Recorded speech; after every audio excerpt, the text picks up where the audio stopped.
नमस्कार। ये महाभारत कथा पूरी तरह से वेद व्यास महाभारत के ऊपर आधारित है। यदि आप इसका निरंतर श्रवण करते रहना चाहते हैं तो इस चैनल को सब्सक्राइब जरूर कर लें और आगे आने वाली सभी पॉडकास्ट के नोटिफिकेशन के लिए बेल आइकन को भी ज़रूर से प्रेस कर दें।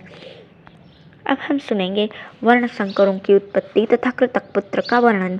युधिष्ठिर ने पूछा, पितामह, यदि मनुष्य धन के लोभ से अथवा कामवश अन्य वर्ण की स्त्री के साथ समागम करता है तो वर्ण संकर संतान उत्पन्न होती है। इस प्रकार उत्पन्न हुए वर्ण संकर मनुष्यों का क्या धर्म है और उनके कौन कौन से कर्म है? भीष्म जी ने कहा, पुत्र, पूर्व काल में प्रजापति ने यज्ञ के लिए केवल 4 वर्णों और उनके पृथक पृथक कर्मों की ही रचना की थी, किंतु सब वर्णों में अधम शूद्र यदि अपने से श्रेष्ठ वर्णों की स्त्रियों के साथ समागम करता है तो उस पर उत्पन्न होने वाला पुत्र चारों वर्णों से अलग और अत्यंत निंदनीय चांडाल आदि समझा जाता है। क्षत्रिय यदि ब्राह्मण जाति की स्त्री के साथ संसर्ग करता है तो उससे वर्णग्राह्य शूद्र जाति की उत्पत्ति होती है, जिसका कार्य है स्तुति आदि करना। वैश्य जाति का पुरुष ब्राह्मण की स्त्री से समागम करके जिस पुत्र को जन्म देता है वो सब वर्णों से पृथक वैदेह और मौद्गल्य कहलाता है। इससे अंतःपुर की रक्षा आदि का काम लिया जाता है। शूद्र द्वारा ब्राह्मणी के गर्भ से उत्पन्न होने वाला पुत्र अत्यंत भयंकर कर्म करने वाला चांडाल होता है। वो गांव से बाहर बसता है और उससे वध्य पुरुषों को प्राणदंड आदि देने का कार्य लिया जाता है। ये सभी कुलांगार मनुष्य नीच वर्णों द्वारा ब्राह्मणी के गर्भ से जन्म धारण करते और वर्ण संकर कहलाते हैं। वैश्य के द्वारा क्षत्रिय जाति की स्त्री से गर्भ उत्पन्न होने वाला पुत्र बंदी और मागध कहलाता है। ये लोगों की प्रशंसा करके अपनी जीविका चलाता है।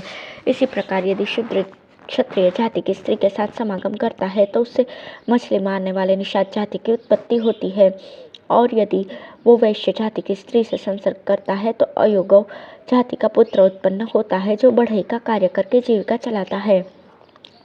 वर्ण संकर भी जब अपनी जाति की स्त्री के साथ समागम करते हैं तो अपने ही समान वर्ण वाले पुत्रों को जन्म देते हैं, और जब अपने से हीन जाति की स्त्रियों से संसर्ग करते हैं तो नीच संतानों की उत्पत्ति होती है। ये संतानें अपनी माता की जाति वाली समझी जाती हैं। इस प्रकार वर्ण संकर मनुष्य भी यदि परस्पर विभिन्न जाति की स्त्रियों से संसर्ग करते हैं तो उससे निंदनीय संतानों की ही उत्पत्ति होती है। जैसे शूद्र ब्राह्मणी के गर्भ से चांडाल नामक बाह्य जाति वाले पुत्र को उत्पन्न करता है, उसी प्रकार बाह्य जाति का मनुष्य भी ब्राह्मण आदि चारों वर्ण की स्त्रियों के साथ संसर्ग करके अपनी अपेक्षा भी नीच जाति वाला पुत्र उत्पन्न करता है। वो बाह्यतर कहलाता है। इस प्रकार बाह्य और बाह्यतर जातियों से क्रमशः 15 प्रकार के अत्यंत निष्कृत वर्ण पैदा होते हैं। अगम्या स्त्री से समागम करने पर वर्ण संकर उत्पन्न होते हैं। जिस जाति के पुरुष राजाओं के श्रृंगार आदि का कार्य जानते और दास न होकर भी दास वृत्ति से जीविका चलाते हैं वे सैरंध्र हैं। उनकी स्त्रियां सैरंध्री कहलाती हैं।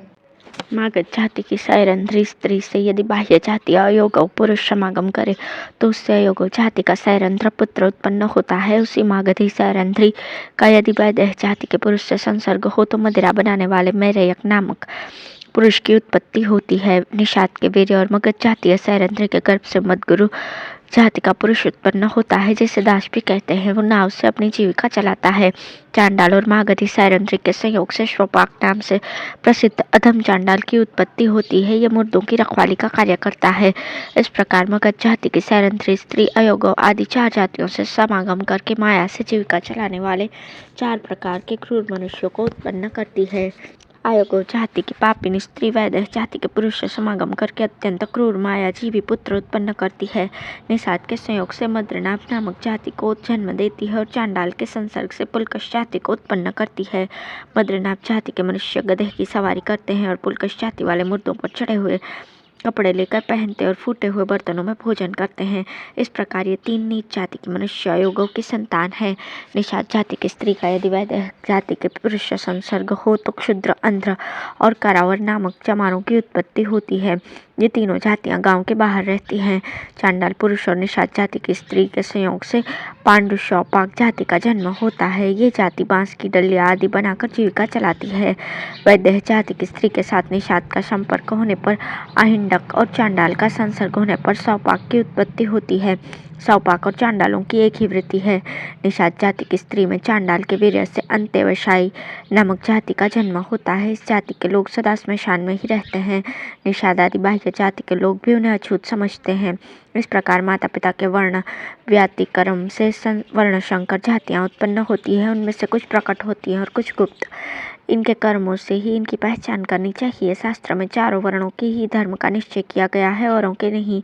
धर्महीन वर्णों अर्थात वर्ण संकर जातियों में से किसी की भी कोई नियत संख्या नहीं है। जो जाति का विचार न करके स्वेच्छानुसार अन्य वर्णों की स्त्रियों से समागम करते हैं तथा जो यज्ञों के अधिकार और साधु पुरुषों से बहिष्कृत हैं, ऐसे वर्ण बाह्य मनुष्यों से ही वर्ण संकर संतानें उत्पन्न होती हैं और वे अपनी रुचि के अनुकूल कार्य करके विभिन्न भिन्न प्रकार की आजीविका तथा आश्रय को अपनाती हैं। ऐसे लोग लोहे के आभूषण पहनकर चौराहों में, मरघटों में, पर्वतों पर और वृक्षों के नीचे निवास करते हैं। इन्हें चाहिए कि गहने तथा अन्य उपकरणों के बनाएं और अपने कर्मों से जीविका चलाते हुए प्रकट रूप से निवास करें। इसमें तनिक भी संदेह नहीं कि यदि ये गौ और ब्राह्मणों की सहायता करे, कठोरतापूर्ण कर्म त्याग दे, सब पर दया करे, सत्य बोले, दूसरों के अपराध क्षमा करे और अपने शरीर को कष्ट में डालकर भी दूसरों की रक्षा करे, तो इन वर्ण संकर मनुष्यों की भी पारमार्थिक उन्नति हो सकती है। युधिष्ठिर ने पूछा, पितामह, जो चारों वर्णों से बहिष्कृत वर्ण संकर मनुष्य से उत्पन्न और अनार्य होकर भी ऊपर से देखने में आर्य सा प्रतीत हो रहा हो, उसकी पहचान हम लोग कैसे कर सकते हैं? भीष्म जी ने कहा, युधिष्ठिर, जो सज्जनों के विपरीत नाना प्रकार की चेष्टाओं से युक्त हो, उस कलुषित योनि से उत्पन्न मनुष्य की उसके कर्मों से ही पहचान हो सकती है। इसी प्रकार सज्जनोचित आचरणों से योनि की शुद्धता का निश्चय करना चाहिए। इस जगत में अनार्यता, अनाचार, क्रूरता और अकर्मण्यता आदि दोष मनुष्य को कलुषित योनि से उत्पन्न सिद्ध करते हैं। वर्ण संकर पुरुष अपने पिता या माता अथवा दोनों के ही स्वभाव का अनुसरण करता है। वो किसी प्रकार भी अपनी असलियत को छिपा नहीं सकता। जैसे बाघ अपनी चित्र विचित्र खाल और रूप के द्वारा माता पिता के समान ही होता है, उसी प्रकार मनुष्य भी अपनी योनि का ही अनुसरण करता है। अमुक व्यक्ति किस कुल में उत्पन्न और किसके वीर्य से उत्पन्न हुआ है, ये बात अत्यंत गुप्त होने पर भी जिसका जन्म संकर योनि से हुआ है, वो मनुष्य थोड़ा बहुत अपने पिता के स्वभाव को ही पाता है।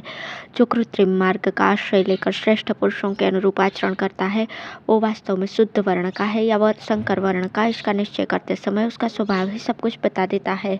संसार के प्राणी नाना प्रकार के आचार व्यवहार में लगे हुए हैं। आचरण के सिवा दूसरी कोई ऐसी वस्तु नहीं है जो जन्म के रहस्य को साफ तौर पर प्रकट कर सके। वर्ण संकर को शास्त्रीय बुद्धि प्राप्त हो जाए तो भी वो उसके शरीर को नीच मार्ग से नहीं हटा सकती। उत्तम, मध्यम या निष्कृत के जिस प्रकार के स्वभाव से उसके शरीर का निर्माण हुआ है, वैसा ही स्वभाव से आनंददायक जान पड़ता है। ऊंची जाति का मनुष्य भी सील से रहित हो तो उसका सत्कार नहीं करना चाहिए, और शूद्र भी यदि धर्मज्ञ और सदाचारी हो तो उसका विशेष आदर करना चाहिए। मनुष्य अपने शुभ अशुभ कर्मशील आचरण और कुल के द्वारा अपना परिचय देता है। यदि उसका कुल नष्ट भी हो गया हो तो अपने कर्मों के द्वारा वो फिर उसे शीघ्र ही उज्जीवित कर देता है।